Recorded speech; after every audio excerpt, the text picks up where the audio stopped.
Welcome to the channel guys. कैसे हैं आप लोग? आशा करता हूं आप लोग अच्छे होंगे। सो फ्रेंड्स, एक नए एसएमई आईपीओ का नोटिफिकेशन आया है। इस वीडियो के अंदर हम जानेंगे उसी एसएमई आईपीओ के बारे में, जानेंगे उसकी डिटेल्स के बारे में, जानेंगे कंपनी के ग्रे मार्केट प्रीमियम के बारे में, कंपनी क्या करती है, क्या बनाती है, सारा कुछ जानेंगे फ्रेंड्स इस वीडियो के अंदर। तो प्लीज़ बने रहिएगा वीडियो में। तो चलिए जल्दी से वीडियो को स्टार्ट करते हैं। तो सबसे पहले मैं लगा लेता हूँ आईपीओ वाला स्क्रीन, वहीं पर हम हमारे डिस्कशन को कंटिन्यू करेंगे फ्रेंड्स। सो फ्रेंड्स, ये हम लोग आ गए हमारे आईपीओ वाले स्क्रीन पे। सबसे पहले बात करें आईपीओ के नाम की, तो आईपीओ का नाम है रॉयल आर्क इलेक्ट्रोड्स लिमिटेड। ये एक एसएमई आईपीओ है फ्रेंड्स। ये आईपीओ ओपन होगा 14 फरवरी को, क्लोज होगा 18 फरवरी के दिन। फेस वैल्यू है 10 रुपीज पर शेयर का।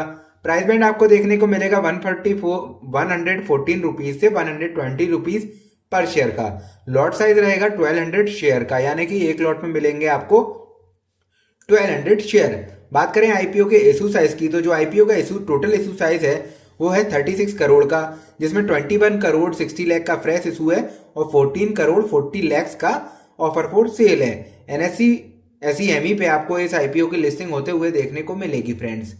बात करें अदर इंपॉर्टेंट डेट्स के बारे में, तो जो आईपीओ का अलॉटमेंट डेट है, यानी कि अगर आपने आईपीओ में अप्लाई किया है तो आपको अलॉटमेंट मिला या नहीं मिला, ये पता चलेगा 19 फरवरी के दिन। अगर आपको आईपीओ में एलोकेशन नहीं हुआ तो आपका पैसा रिफंड हो जाएगा 20 फरवरी को, और अगर एलोकेट हो गया तो आपके डीमेट अकाउंट में शेयर भी क्रेडिट हो जाएंगे 20 फरवरी के दिन। लिस्टिंग डेट रखी गई है 21 फरवरी की।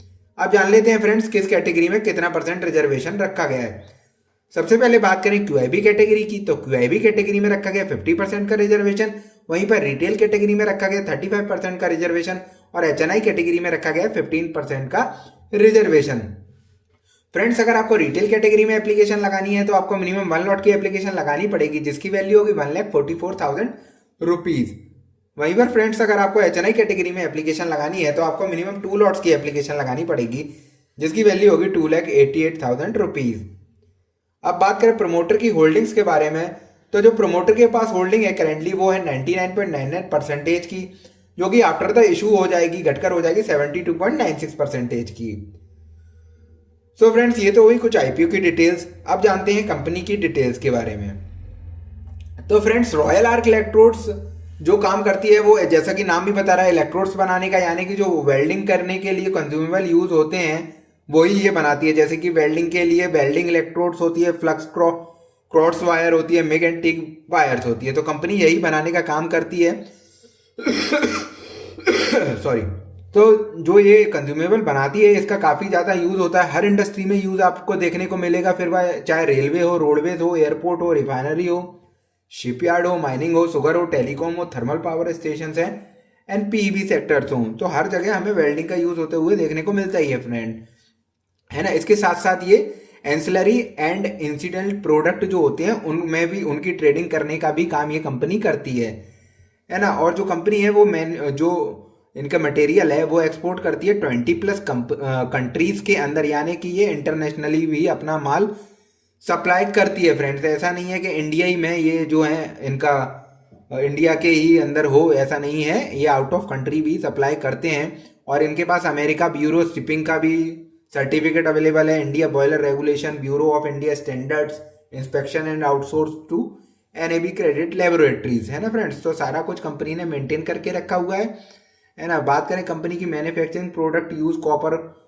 कोडेड वायर्स, एमएस स्ट्रिप्स, है ना, ये सारा यूज करते हैं बनाने के लिए, और इनका जो प्लांट है वो गुजरात के अंदर लोकेटेड है।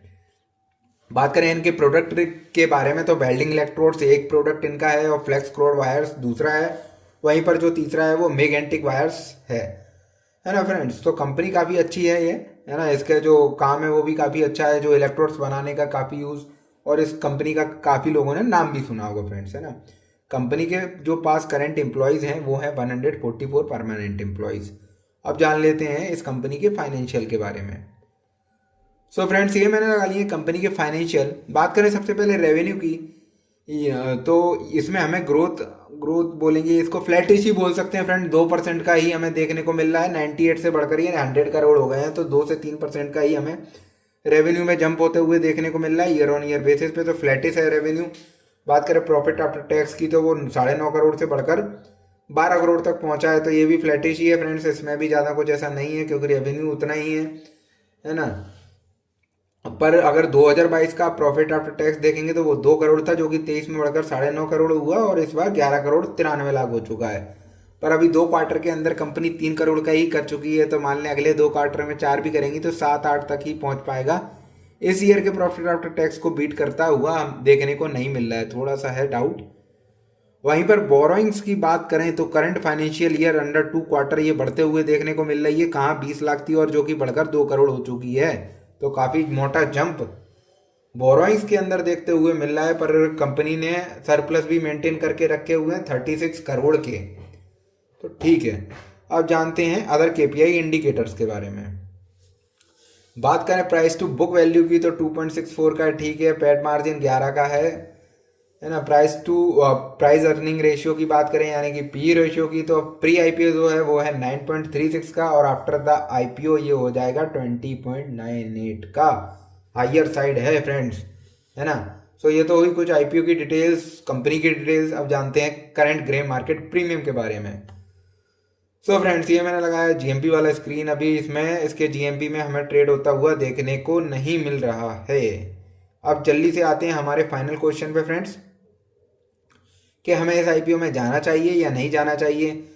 सो फ्रेंड्स, इसका जीएमपी अभी हमें ट्रेड होता हुआ देखने को नहीं मिल रहा है। सिर्फ 2 ही दिन बचे हैं आईपीओ को ओपन होने में, है ना। और लगता भी नहीं है कि आने वाले दिनों में इसके जीएमपी में मूवमेंट होता हुआ देखने को मिलेगा। पर अगर हो जाता है और अराउंड 40% चला जाता है तो you can definitely go for the listing in purpose as per the GMP.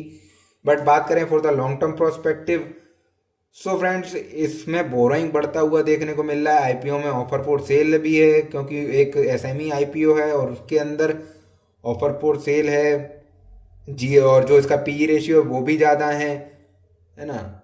Revenue भी फ्लैटिश हमें देखने को मिल रहा है। तो कुल मिला के जो इसके फिगर्स हैं ना फ्रेंड्स, उतने अट्रैक्टिव नहीं लगे मुझे। काम अच्छा है, इनका इलेक्ट्रोड्स का बिजनेस है, पर जो इनके फाइनेंशियल है वो थोड़ी अलग ही कहानी बयां कर रहे हैं। सो आप इसको अवॉइड भी कर सकते हैं फ्रेंड्स। मेरी तरफ से अवॉइड का सिग्नल रहेगा for the long term purpose. बाकी आप अपने रिस्क प्रोफाइल के हिसाब से डिसाइड कीजिएगा।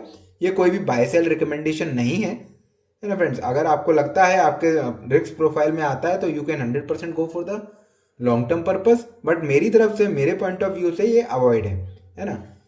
सो फ्रेंड्स, आज हमने जाना रॉयल आर्क इलेक्ट्रोड्स लिमिटेड के बारे में। So friends, that's all for today guys. Thanks for watching the video. Please like the video and subscribe to the channel. Thank you.